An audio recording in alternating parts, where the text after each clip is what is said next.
Good morning, congregation and friends of St. Francis, and welcome to another interview at the Ministry House. This morning I have two of our youth, Ikaneng, I'm sitting on the couch, and on her lap her sister Morwesi. They have been part of St. Francis for many years, and they can tell you a little bit about it now. But what we want to do this morning is kind of just ask the youth, or have a youth perspective, because we haven't seen much of them this year. They've been a bit behind the scenes in helping me with the social media aspects, as well as some of the technical sides when it comes to the live streaming of services. But we haven't seen much of them, or they haven't seen much of me either. So I want to just kind of introduce you to a small snippet of the youth ministry at St. Francis by introducing these two to you. So welcome, you girls. I hope you are going to have a fun morning with me this morning and enjoy this conversation with us, and maybe we can learn a little bit more about you. So how long have you been part of St. Francis? Pretty much from the beginning, because I was baptized. We were baptized in this church, and we did confirmation here, and we've been part of the youth ministry and Sunday school, and eventually even becoming Sunday school teachers. So pretty much all our lives. Yeah. Yes, as Morwesi says, she did say we, but I have started university in Cape Town at the beginning of last year, so I did have a little bit of time away, but technically because of Corona I've been back at St. Francis. So that's kind of what I want to talk to you this morning about, is how has this year, and we're almost at a year now, we're sitting in February now, so March would be exactly a year, so 11 months, how have these 11 months affected you as a student at university and as a student in high school? Let's start with you, Ikaneng. How it was your first year in university, and then all of a sudden this happened. You went all the way down to Cape Town, you basically moved down there to start a whole new chapter of your life, and the next thing you were in lockdown. Explain or share that with us. It was definitely a tumultuous experience, I must say, because yes, first just quite difficult, learning to acclimatize to a new environment and like making new friends and starting afresh was quite difficult, but then to have that pulled away from you so quickly as soon as it started as a result of COVID-19 was quite a stressful period, because I was really only in Cape Town for a month and a half roundabout, so it was like missed out on quite a lot of like big things, like say events and exams, and like just like gaining that experience of being a university student, and me, because I stayed in res, like the res life, so I missed out on quite a lot. But I must say I did gain like quite a few experiences in my time there, because as a first year there is a lot of involvement like within the university that is expected of you, which was quite nice. So I did have a bit of an experience there. But definitely being at home all the time was quite difficult, because like I said, first year, very short time there, was quite hard to like make friends, you know. So it's like I did make friends, but it's a very small number of people, because I didn't really have much time to socialize and be outside, you know.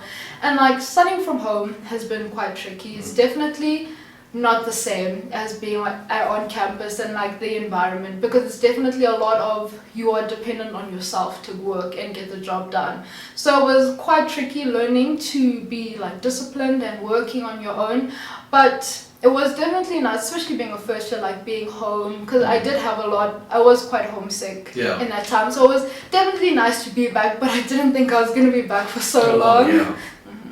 Morwesi, how did you experience as a high school student? And by the way, what grade are you in at the moment? I'm matric right now. So your matric year is this year? Yes, it's this year. So obviously Corona interrupted grade 11, which was also not so fun in and of itself, because I missed out on a lot of things. Like, not only was it the work experience of like being in grade 11 and working at school, which is always nice, it was like workshops on applying to universities and what university you want to go to, how to do that, what you might need, preparing you for things that you need to do in matric for university, you know, writing NBTs, all that kind of stuff. Also balancing a lot of the things you need to do in matric, like getting a license and writing NBTs and applying to universities and all these things that you need to do. They typically prepare you for that in grade 11, but we didn't have those opportunities because we weren't at school, so we didn't have like that outlet to, you know, get that help.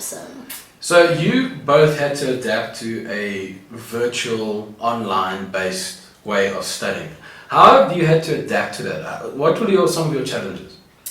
A lot of my challenges were in like procrastination and not having a rigid system, because we did do Zoom classes, so we did have a student and teacher interaction, which was nice. But again, it's not the same as in a classroom when you're face to face with your teacher and all that. But it's like the schedule was we have classes on some days, not classes on these days. So it was like kind of a loose schedule where you told yourself, yeah, I can go to Zoom and I can turn my camera off and turn my speaker off, and you kind of treat it like it's a podcast and just listen to it on the side whilst I do a whole bunch of other things. So just the lack of a rigid schedule and the trying to stay focused and like focusing on school and on task and staying on task and all of that, it was very easy to ignore that and just kind of treat it like it was some long holiday, which it definitely wasn't, because you know it's grade 11. So And in terms of university campus life is very much part of your studying life. I mean, there's the library, there's the groups that you interact with, there's study groups, all that sort of. Now that was all taken away from you. How did you have to adapt to that? It was quite difficult because being at home, the resources that were available to us were quite limited. Like only say certain books were available online, and like our like study groups and say like tutorials were non-existent now, which were very, like during the time that I was there, I felt that they were quite necessary to help me like grasp concepts that we were covering in class. So definitely it was quite a struggle having to, because you're really by yourself now. So having to really try and figure it out. There was a little bit of help here and there, but it was very much having to understand and grasp the concept on your own. And like, because it's very much by yourself, you can get away with not doing any work. Like my sister was saying, it's like very no rigid schedule, no nothing, especially with us. It was very asynchronous. So you could do the work whenever you wanted, because at UCT, obviously, there's different, like, people from different walks of life. So not everybody is able to, say, do a Zoom call and whatever. So it was very much you were on your own, like, so that it didn't take up too much data. So it was like really difficult to like get a hold of lecturers and stuff and like have that contact with the teachers. Like there was none whatsoever. Like the most contact I would get was like from a friend, like asking about a lecture. But then in the second semester they got a bit better with it, so then we had like tutorials over WhatsApp, but then that was kind of the extent of like communication and stuff like that. Alright, so you almost became from a on-site university to something like a UNISA almost overnight. And had to adapt to that. Okay, so that was your life in terms of your education and as a student. How was your life or your personal life? How did the lockdown particularly affect you as a young person? For me, it was quite difficult because coming into starting a new chapter in my life and like having to do it by myself now that I was at home. Yes, it's not like the full experience, but like university in and of itself is different from high school. So it's very much learning to like be on like taking in a lot of the stuff on my own and like being by myself, not only like also in terms like socially. It's like there weren't really many friends for me to talk to because I hadn't met a lot of people, and in my friend groups I'm the only commerce student, so it's like I was dealing with a lot of my like emotions by myself. And then like also just socially, it's like not being able to speak to people and like going out was quite difficult for me, because like being left like in my room all the time was very like suffocating. Were you on lockdown in Cape Town? No, I made it they sent us home like just before it all started. So like personally it was quite a difficult time having to do school and life like at home all the time. I think definitely being in the same room all day every day was definitely a big struggle. And for you? It was like, this was, even though grade 11 is still a tough time, it's the last year where you can kind of be a little more loosey-goosey, have a little bit more fun, go out more often, but that was kind of like not an option because of lockdown. So you didn't really get to see your friends or go to your friends' houses or anything, or just like even just go out for coffee or whatever. So that was very limited, and you had to stay inside all the time, and sometimes even being around your family 24/7 can get kind of infuriating. Because I mean, I love my sister, but being around her all the time can be pretty tedious. But I was lucky that I had parents who were doctors, so it wasn't like they were always with me, because I know a house full of a lot of people can be overwhelming. But so just being around, like I didn't get to spend time with a lot of people and a lot of my friends, which was very upsetting. So when it let up, it was like constantly going to a little bit let up, a little bit, then we would constantly go to each other's houses because that was the next best thing. But otherwise it was just, talking over the phone and all that kind of stuff. I mean, lucky technology is as advanced as it is, because you can talk over the phone, you can video call, but it's still not the same as going out and seeing them in person and talking to them face to face and all of that. So, yeah. You guys mentioned that you've been part of this ministry for basically your whole life. St. Francis has played a huge role, part of your upbringing. You've been here since you both were baptized, you both were confirmed in this parish. You've gone through the ranks, and they're even Sunday school teachers, and I use them for multiple other aspects of the ministries here at St. Francis. You even babysit for some of the Bible studies, particularly the family fellowship. What has youth ministry and this parish meant for you? It's kind of like a second family the way I see it. There was a lot of friends that I made, a lot of, I don't want to say connections because that's so formal, but it's people that I know that I can get a lot of information, experiences from, because there was people ranging in all ages in the youth group, from university to a lot younger kids, so you could learn about university through them and applying and what they do and how it was and how because some people went to go study far away, for example my sister and stuff like that, so I could ask them how was it to study far away, to be so far away from home.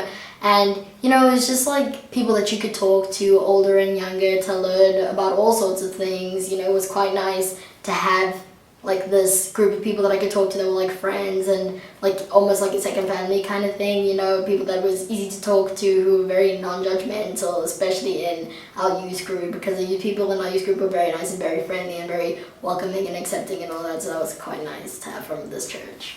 I know what she said, definitely it was a place free of judgment for me. It's it's a place I can come here dressed however I want, whenever I came to youth on a Sunday, and just have a good time with people that I've grown to care about and become very, very close to. From people younger than me, people older than me, definitely gotten very close to a lot of people. It's and for me, it's church to me is kind of a space for me to be curious about my faith. I don't I'm not the type of person to just take it at face value and hear what they have to say. So coming to youth was definitely a place for me to ask questions and for me to better understand what I'm choosing to believe in. Yeah. So definitely this environment has been it's safe for me to come and ask questions and develop a better understanding. And I don't know, starting from a very young age, starting at Sunday school, has definitely opened me up to the faith and made me more comfortable in it and to understand it better. So it's definitely been a place for me to explore and learn safely. Yeah. Awesome. How have you been able to grow your faith? Has your faith taken a knock? How has your spiritual life been impacted by this being away from what you refer to as a second family? For me, it was kind of there wasn't, it's just so many questions racing through my head, going through a pandemic, it's why? Why do these things happen? How does it happen? Why do they let these things happen? Having questions, even just questions from that I pick up from everyday life, if I say I was just a religious spiritual question, I wouldn't have an outlet to say come to here and ask John, listen, why do we do this and this, why does this and this happen? And I must say definitely my faith did take a knock, because it was kind of I was so focused on Corona and the lockdown that I wasn't really thinking about anything else. It's almost as coming to church kind of reinforced it. So it's okay, come to church, and then I remember, and it's a nice anchor for me. I want to say having to being able to come to church and come to because you guys were one of the very few that actually started coming back to church in the mornings, helping me out, listening to the sermons. Have you felt that we could have? Have you been able to get hold of the online things that I've sent out, that the church has sent out? Has it helped?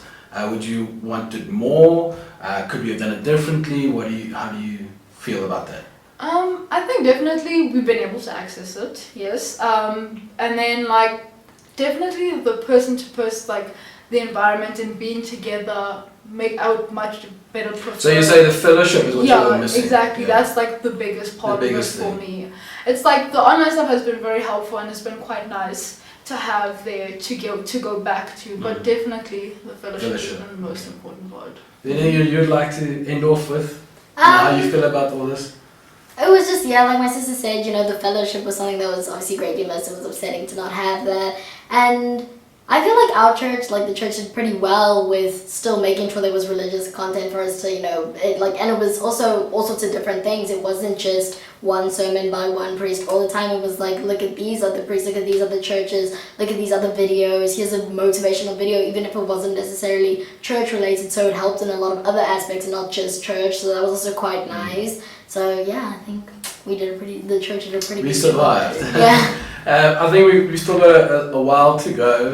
The vaccines we heard just last week that the vaccines are coming out, and you know, we're still practicing social distance. We can meet now. The youth ministry is actually meeting on Sunday nights again, and confirmation starts soon. So we haven't heard anything yet from the diocese in terms of Sunday school. So Sunday school is still on the back burner. I don't think they quite know how to incorporate the little ones yet within worship at the churches. But definitely the other ministries are starting again. Great to see these guys again. And I think what we've learned tonight and all this morning, and I'm hearing it often, is the fact that church is not church without the fellowship.